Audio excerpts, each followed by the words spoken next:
इसी हमें नहीं पढ़ना क्योंकि हमारे सिलेबस से बाहर है, तो हमें इसकी जरूरत नहीं है। सॉलिड क्या बताए थे? सॉलिड क्या बताए थे? सॉलिड ये है जिनके पार्टिकल बहुत ही very close to each other होते हैं। क्यों होते हैं? क्योंकि इनमें इंटरमॉलिक्यूलर फोर्स ऑफ अट्रैक्शन बहुत ज्यादा होता है। ठीक है। उसके बाद इनका शेप डेफिनेट होता है, डेफिनेट वॉल्यूम होता है। ठीक है। हार्ड होते हैं। मूवमेंट मतलब बहुत ज्यादा मूवमेंट नहीं होता इसमें। There are not much freedom of movement. ठीक है। उसके बाद लिक्विड क्या बनाए थे? इनमें पार्टिकल तो क्लोज होते हैं लेकिन सॉलिड के कंपैरिजन में कम होते हैं। Intermolecular force of attraction solid के कंपैरिजन में कम होता है। ठीक है। उसके बाद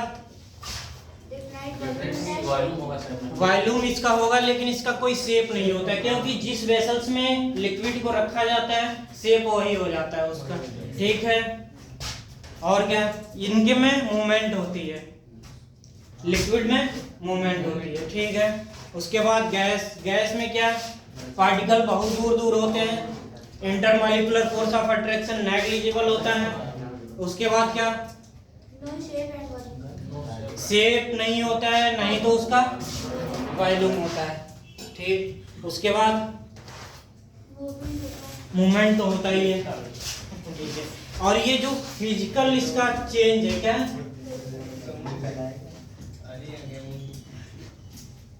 सॉलिड लिक्विड गैस का फिजिकल चेंज क्या? फिजिकल चेंज ये तीनों आपस में इंटरचेंजेबल होते हैं। सॉलिड से लिक्विड, लिक्विड से गैस, गैस से सॉलिड या सॉलिड से डायरेक्ट गैस में कन्वर्ट होते रहते हैं। कैसे?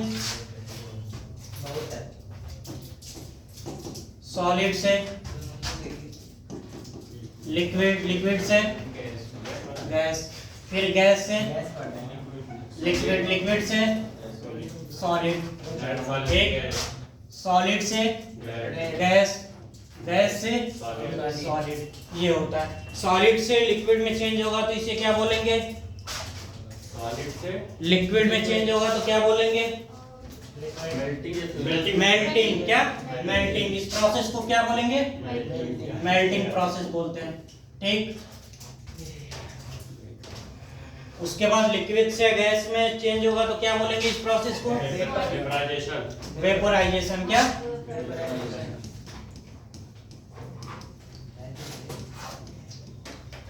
गैस से लिक्विड में चेंज होगा तो क्या बोलेंगे? Liquid condensation. क्या बोलेंगे? कंडेंसेशन। ये सब पढ़ाए हैं सॉल्यूशन जब पढ़ा रहे थे। ठीक है। कंडेंसेशन और लिक्विड से सॉलिड में चेंज होगा तो क्या बोलेंगे? फ्रीजिंग। ठीक। अब बताओ सॉलिड से गैस डायरेक्ट चेंज होगा? सब्लिमेशन। सब्लिमेशन। क्या बोलेंगे? सब्लिमेशन। सब्लिमेशन। गैस से सॉलिड में चेंज होगा क्या बोलेंगे? क्या नाम बताओ, क्या बोलते हैं? कोई भी याद है? डिपोजिशन। क्या? क्या बोलते हैं? ठीक। तब याद रहेगा हमें। सॉलिड से लिक्विड में चेंज होगा उस प्रोसेस को क्या बोलते हैं? मेल्टिंग। लिक्विड से गैस वेपोराइजेशन, गैस से लिक्विड कंडेंसेशन, फिर लिक्विड से सॉलिड फ्रीजिंग, सॉलिड से डायरेक्ट गैस में चेंज होगा सब्लिमेशन। कोई एग्जांपल याद है सब्लिमेशन का? जनरली कपूर, जैसे ओडोनिल लगाते हैं वो भी एक एग्जांपल है। ठीक है। और गैस से डायरेक्ट चेंज हुआ सॉलिड में डिपोजिशन। ठीक है। इरेज करें यहाँ, ऐड कर दिया, ऐड मार दिया।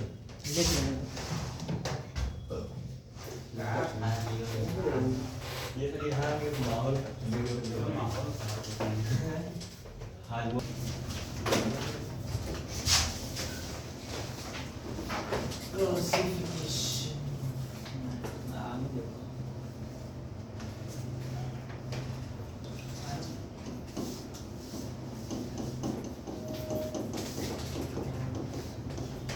क्लासिफिकेशन ऑफ मैटर को क्लासिफाई टू टाइप से किया गया है। एक क्या मिक्सचर है, क्या है, और एक क्या है pure substance.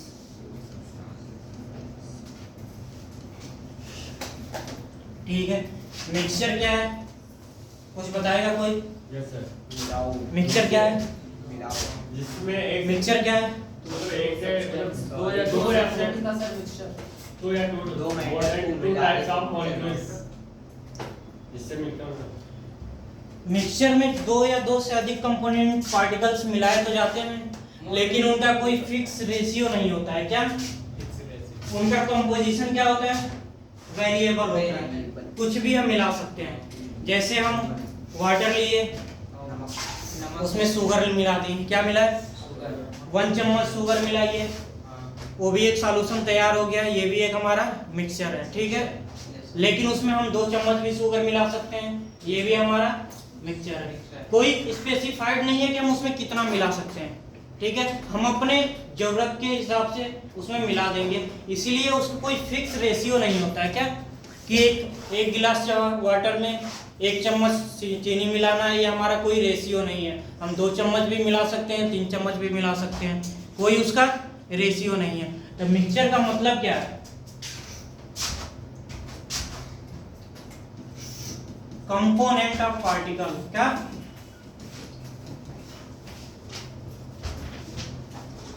Component of particles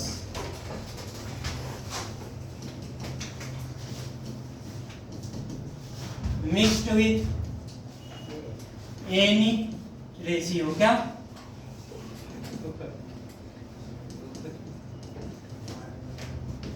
particle का कंपोनेंट मिक्स करेंगे किसी भी रेशियो में, मिक्स विथ एनी रेशियो।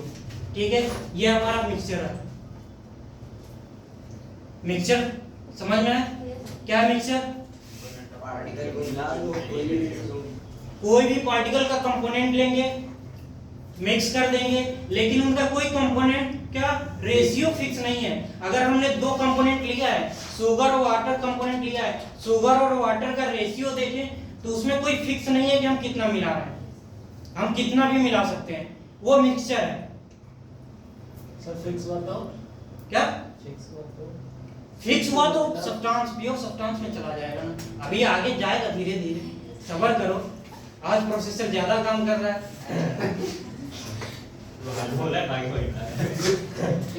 तो मिक्सचर क्या है? कोई भी 2 कंपोनेंट हमने मिक्स किया, कोई भी 2 कंपोनेंट हमने मिक्स किया, लेकिन उसका कोई फिक्स रेशियो नहीं है, एनी रेशियो, कोई भी रेशियो में मिला देंगे, तो क्या है? मिक्सचर है। इनके कंपोजिशन क्या? कंपोजिशन जो होगा वेरिएबल होगा। क्या होगा? कंपोजिशन क्या होगा? जैसे हमने वाटर 1 गिलास लिया, उसमें चम्मच मिलाया, 1 चम्मच चीनी मिला दिया, तो क्या हुआ? ये एक रेशियो हो गया। लेकिन हम वाटर लिए, 1 गिलास वाटर लिए, 2 गिलास चीनी मिलाए, कंपोजिशन सेम रख? नहीं, वेरिएबल के लिए वो भी एक मिक्सचर है, कंपोनेंट वही है लेकिन मिक्सचर अलग अलग बना रहे हैं। ठीक है, तो कंपोजिशन वेरिएबल है। ठीक है, और क्या? They can be separated. क्या?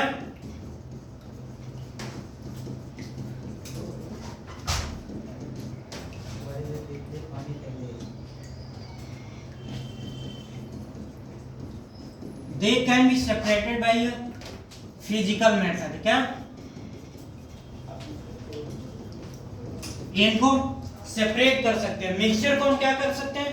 सेपरेट कर सकते हैं फिजिकल मेथड के द्वारा। फिजिकल मेथड क्या क्या है?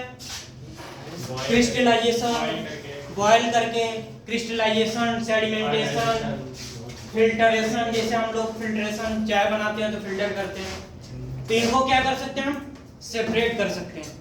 ठीक है, और ये देयर आर मिक्सचर क्या? There are 2 types. कितने टाइप्स के हैं? देयर आर, क्या हो गया, एक क्या देयर आर टू टाइप्स,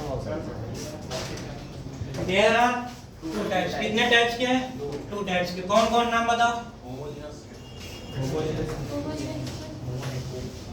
एक होमोजीनस और एक क्या, हेट्रोजीनस। होमोजीनस क्या है, होमोजीनस क्या है, कोई बताएगा, इनके जो भी कंपोनेंट है कंप्लीटली मिक्स्ड हो एक दूसरे में, दिखे ना, जैसे हमने शुगर और वाटर मिलाया, जब उससे सॉल्यूशन बना लिया तो कंप्लीटली मिक्स हो जाता है, शुगर अलग नहीं दिखता है, वाटर अलग नहीं दिखता है, उसमें शुगर वाटर अलग अलग नहीं दिखता है, वो एक सॉल्यूशन बन गया, तो कौन किस टाइप का सॉल्यूशन है, होमोजेनियस टाइप का सॉल्यूशन है, ठीक है। तो कंपोनेंट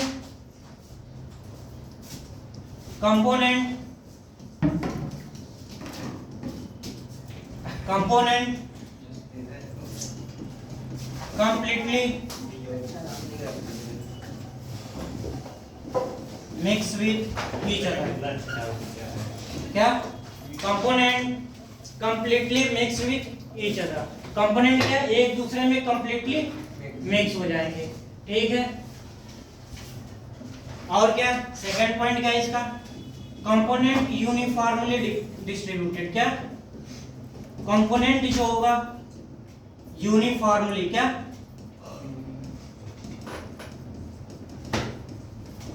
यूनिफॉर्मली डिस्ट्रीब्यूटेड, एक यूनिफॉर्म में होगा, पता नहीं चलेगा कि इसमें दो कंपोनेंट मिलाया गया है, जैसे शुगर और सॉल्यूशन को, शुगर और वाटर को हम मिला के सॉल्यूशन बनाते हैं तो पता तो चलता नहीं है कि हमने शुगर मिलाया है, दोनों का जो यूनिफॉर्म होगा, फेज होता है एक होता है, ठीक है, वो एक दूसरे से अलग दिखते नहीं है, ठीक है, तो यूनिफॉर्म क्या, यूनिफॉर्मली डिस्ट्रीब्यूटेड है, ठीक है। और क्या, कंप्लीटली मिक्स विच अदर, दूध और पानी क्या है, क्या, दूध और पानी भी वही है, होमोजेनस मिक्सचर है, पता चलता है कि पानी कहाँ है और दूध कहाँ है, नहीं ना, तो भी क्या है, होमोजेनस मिक्सचर है, ठीक। हेट्रोजीनस क्या है, component incomplete, component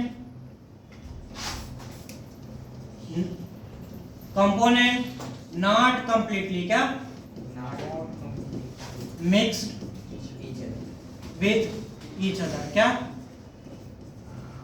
component completely mixed नहीं होगा, ठीक है। और component uniformly, not uniformly distributed, क्या, नॉट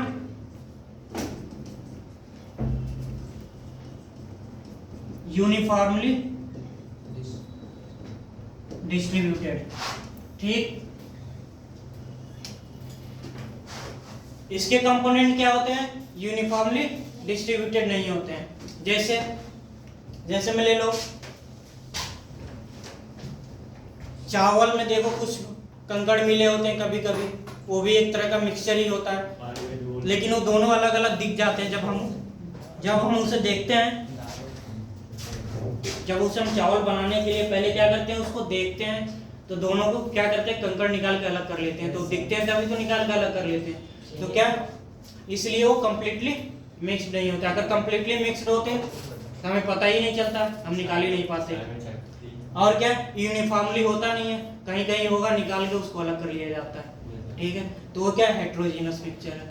और क्या, होमोजीनस मिक्सचर। तो आप बताओ, मिक्सचर समझ में आया, क्या मिक्सचर क्या पढ़ा है, मिक्सचर का डेफिनेशन पहले बताओ, क्या बताया मिक्सचर का डेफिनेशन, किसी भी दो कंपोनेंट को, पार्टिकल को, या एक दो से ज्यादा भी कंपोनेंट हो सकता है, जब उसको हम मिक्स करेंगे तो किसी भी रेशियो में मिक्स करते हैं, ये कोई फिक्स रेशियो उसका नहीं होता है, जब मिक्स करते हैं तो क्या है, मिक्सचर है, क्या है, मिक्सचर है, ठीक है। और मिक्सचर क्या होता है, मिक्सचर को हम सेपरेट भी कर सकते हैं, अलग अलग कर सकते हैं, अगर मिक्सचर हमने बनाया है तो उसको अलग अलग कर सकते हैं, ठीक है, तो कहो किस मेथड से अलग करेंगे? Physical method. फिजिकल मेथड में क्या क्या होगा? क्रिस्टलाइजेशन, फिल्ट्रेशन, सेडिमेंटेशन, बहुत सारे ऐसे प्रोसेस है जिससे नॉट यूनिफॉर्मली डिस्ट्रीब्यूटेड। यहाँ जगह नहीं था इसलिए थोड़ा सा एडजस्ट कर दिया, ठीक है। तो यूनिफॉर्मली डिस्ट्रीब्यूटेड ये नहीं होता। क्या पढ़ा रहे थे? मिक्सचर। मिक्सचर बता रहे थे कि मिक्सचर को हम अलग फिजिकल मेथड के द्वारा कर सकते हैं। कौन से मेथड है? क्रिस्टलाइजेशन, फिल्ट्रेशन, सेडिमेंटेशन, डिकेंटेशन, बहुत सारे ऐसा मेथड है जिसको हम मिक्सचर को अलग कर सकते हैं। उसके बाद बताया कि ये दो टाइप के होते हैं। कौन से? होमोजेनस और हेटेरोजेनस। होमोजेनस क्या क्या होता है? कंपोनेंट कंप्लीटली मिक्स होता है एक दूसरे में, दिखता नहीं है, दो कंपोनेंट को डिस्टिंग्विश नहीं कर सकते हैं, ठीक है। उसके बाद कंपोनेंट यूनिफॉर्मली डिस्ट्रीब्यूटेड होता है। जैसे हमने दूध और वाटर का वो एग्जांपल पूछा, तो दूध और वाटर एक ही में मिला दिया हमने। दूध और पानी मिलाते हैं, मार्केट भी मिलता है, लेकिन पता तो चलता नहीं है कि इसमें कितना पानी मिलाया, कितना दूध है। जैसे मिलाया, जैसे दे दिया, हमने पी लिया, ठीक है। उसके बाद हेटेरोजेनस। हेटेरोजेनस में क्या? इसमें कंप्लीटली मिक्स नहीं होता है, ये दिख जाते हैं, अलग अलग फेज होते हैं इनके, ठीक है। जैसे अभी मैंने बताया चावल जो हमने बनाते हैं उसमें भी बहुत सारे कंकड़ उकड़ होते हैं, निकालते हैं। दाल में भी बहुत सारे होते हैं, उसमें भी निकालते हैं, ठीक है। तो हमारा क्या है? Heterogeneous mixture. कोई भी ऐसा मिक्सचर होगा जिसमें दो कंपोनेंट हमें दिखे, ठीक है, वो क्या होगा? और यूनिफॉर्म नहीं होगा, नॉट यूनिफॉर्म होगा, ठीक है। जैसे हेटेरोजेनस मिक्सचर में ऑयल भी देख लो, ऑयल और वाटर मिलाया जाता है तो ऑयल का फेज अलग हो जाता है और वाटर का फेज अलग हो जाता है, दोनों हमें दिख जाता है, ठीक है। तो भी क्या है? हेटेरोजेनस में ही आ जाएगा, ठीक है। तो लिख सकते हो आगे।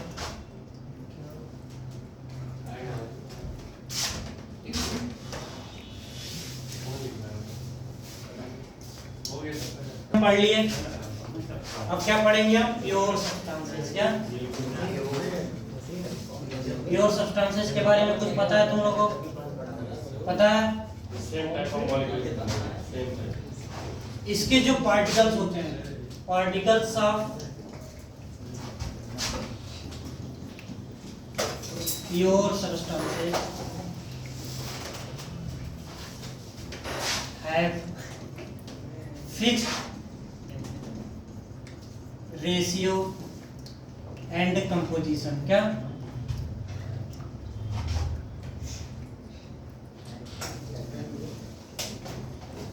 जो भी हमारे पास सबस्टेंस होगा, क्या जो भी हमारे पास सबस्टेंसेज होंगे उनका रेशियो भी फिक्स होगा और कंपोजिशन भी फिक्स होगा। अगर हम कोई भी कंपोजिशन में कोई भी मॉलिक्यूल ले रहे हैं, चाहे कोई भी एटम ले रहे हैं, तो एटम वही होगा। अगर मॉलिक्यूल हमने लिया H2O, क्या ये कोई हमने मॉलिक्यूल लिया है, इसका जो भी रेशियो है वह हाइड्रोजन और ऑक्सीजन का रेशियो, हाइड्रोजन कितना है 2 है, ऑक्सीजन कितना है 1 है, तो ठीक है। तो ये रेशियो हमेशा फिक्स होगा, ऑलवेज यही रेशियो होगा। अगर वाटर लिखना है, क्या वाटर हमें लिखना है, तो रेशियो हमेशा हमारा यही होगा, ये चेंज नहीं कर सकते हैं। अगर ये चेंज कर देंगे रेशियो तो ये हमारा वाटर नहीं रह जाएगा, इसलिए रेशियो फिक्स होता है। कंपोजिशन, हमें वाटर रखना है तो कंपोजिशन उसमें हाइड्रोजन है, ऑक्सीजन है, तो हाइड्रोजन और ऑक्सीजन ही रहेगा, ये कभी चेंज नहीं होगा। अगर ये चेंज हो गया तो क्या हो गया? वो प्योर सब्सटेंसेस नहीं रह जाएगा और वाटर वाटर नहीं रह जाएगा, ठीक है। कोई डाउट पीछे? ठीक है। तो क्या प्योर सब्सटेंसेस क्या है? Particles of pure substances have fix ratio and composition, fix ratio और फिक्स कंपोजिशन, ठीक है। और ये भी 2 टाइप्स के होते हैं, इसको क्लासिफाइड 2 टाइप्स में की जाती है। दे can be classified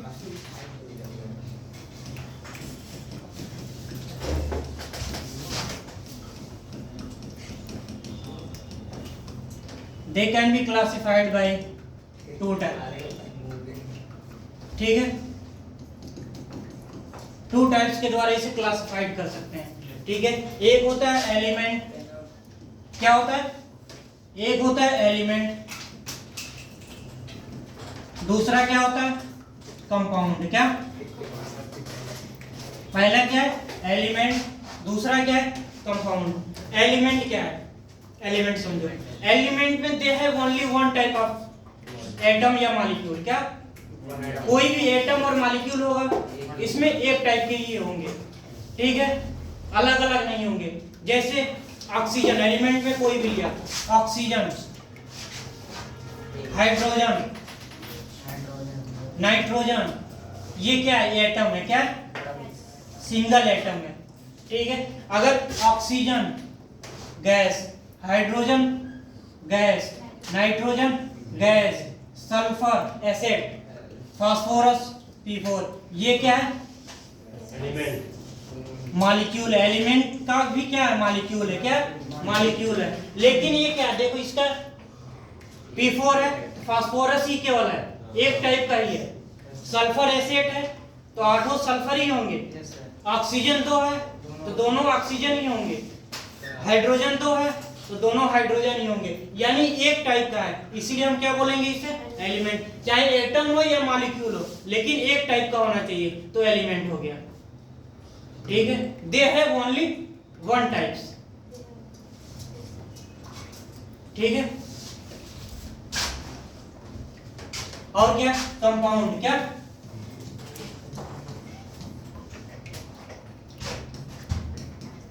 they have two or more than two types। ये कंपाउंड वो होता है जो दो या दो से अधिक टाइप के होते हैं। क्या टू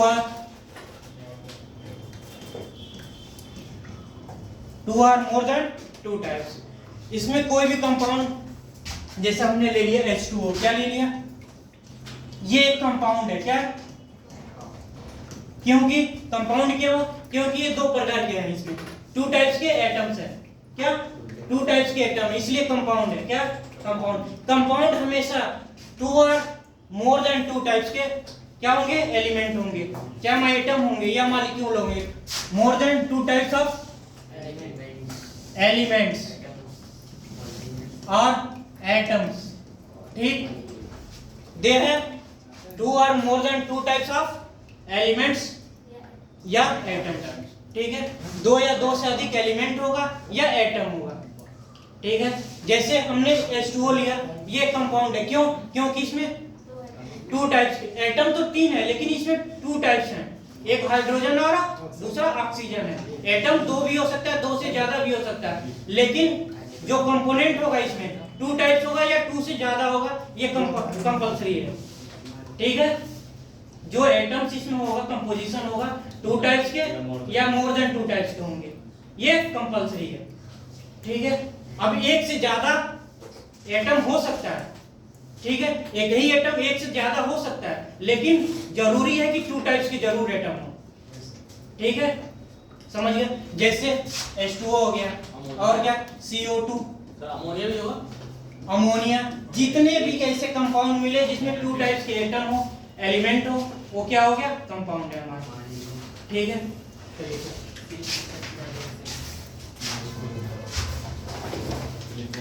तो क्या बोलते हैं, कंपाउंड बोलते हैं, ठीक है।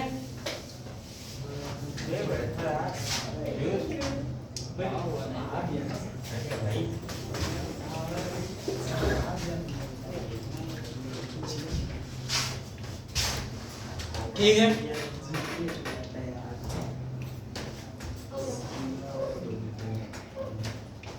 एटम्स, एटम्स क्या, थोड़ा सा देख लो।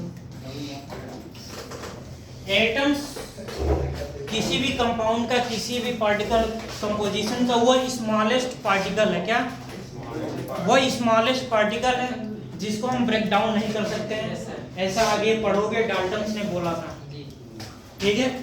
तो ऐसा एटम्स क्या है, एटम किसी भी, एटम जो होता है किसी भी कंपाउंड का या किसी भी मॉलिक्यूल का वो स्मॉलेस्ट पार्टिकल है। क्या स्मॉलेस्ट पार्टिकल्स है, जिसको हम ब्रेक डाउन नहीं कर सकते हैं। क्या ब्रेक डाउन नहीं कर सकते हैं, ठीक है। इंडिपेंडेंट एग्जिस्टेंस इसका may be independent existence may be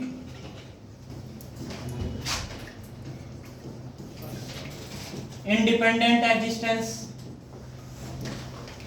और मे नॉट बी, क्या may not be independent existence.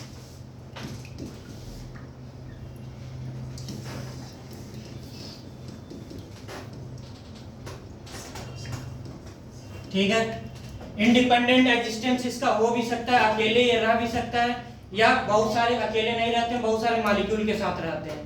ठीक है, एटम बहुत सारे मॉलिक्यूल के साथ रहते हैं। इसका इंडिपेंडेंट एग्जिस्टेंस हो भी सकता है, नहीं भी हो सकता है। मॉलिक्यूल क्या है?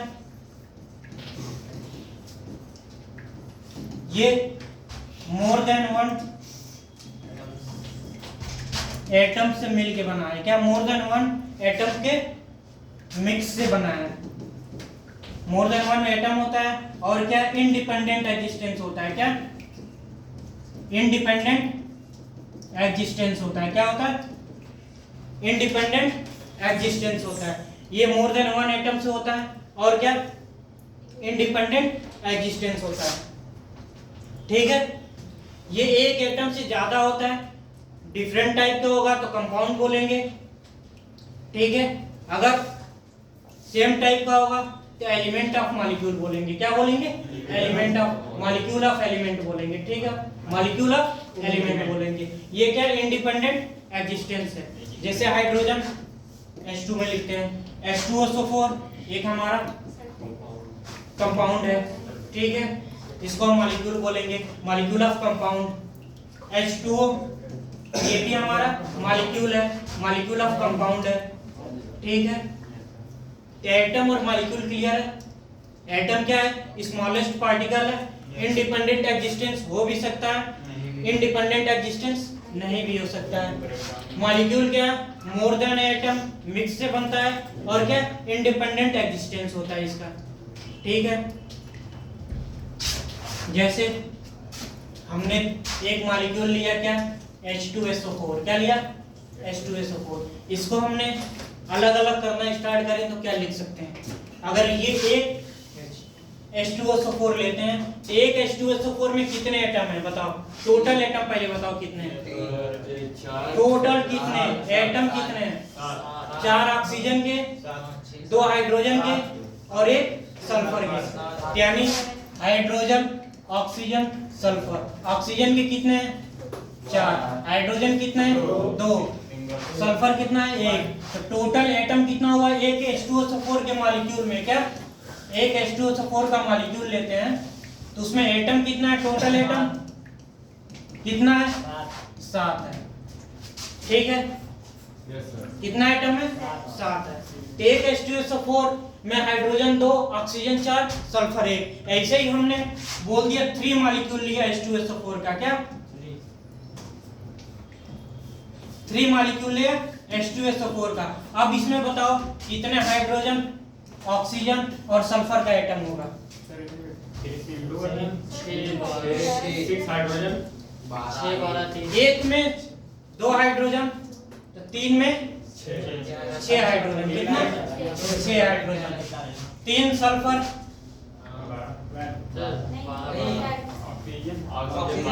ऑक्सीजन 4 थे 12, और sulphur 3।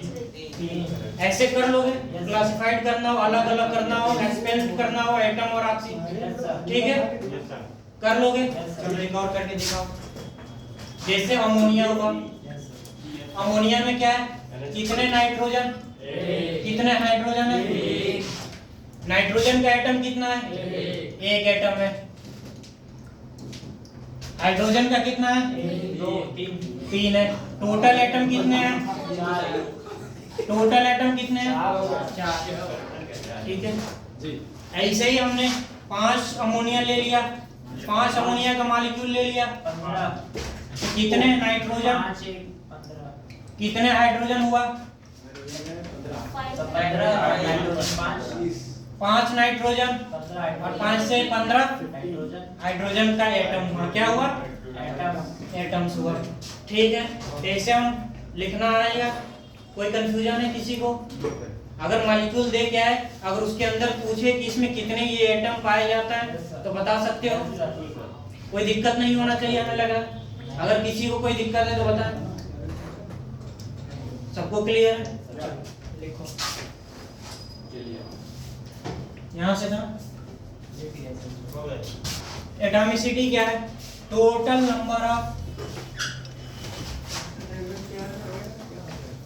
Number of atom in A molecule. क्या? इन ए मॉलिक्यूल।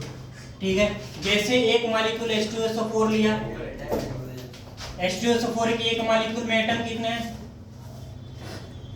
H2SO4 के मॉलिक्यूल में एटम कितने हैं? टोटल एटम कितना है? टोटल एटम कितना है? 7 है। तो यही इसकी क्या है? एटॉमिसिटी है। क्या? एटॉमिसिटी है। ऑक्सीजन गैस, इसकी एटॉमिसिटी कितनी है? एटॉमिसिटी कितनी है? 2। Nitrogen gas 2। और क्या? Phosphorus 4, sulphur 8। ठीक है, एटॉमिसिटी जितने उसे मॉलिक्यूल में एटम होगा वही उसकी क्या होगी? एटॉमिसिटी होगी। ये नहीं कि 4 मॉलिक्यूल लें, एक मॉलिक्यूल में उसके एक मॉलिक्यूल में जितने एटम होगा वही उसकी एटॉमिसिटी होगी। ठीक है, एटॉमिसिटी क्लियर हो गया। ये थोड़े थोड़े हमारे पॉइंट थे, कॉन्सेप्ट थे जो धीरे धीरे क्लियर हो रहे हैं।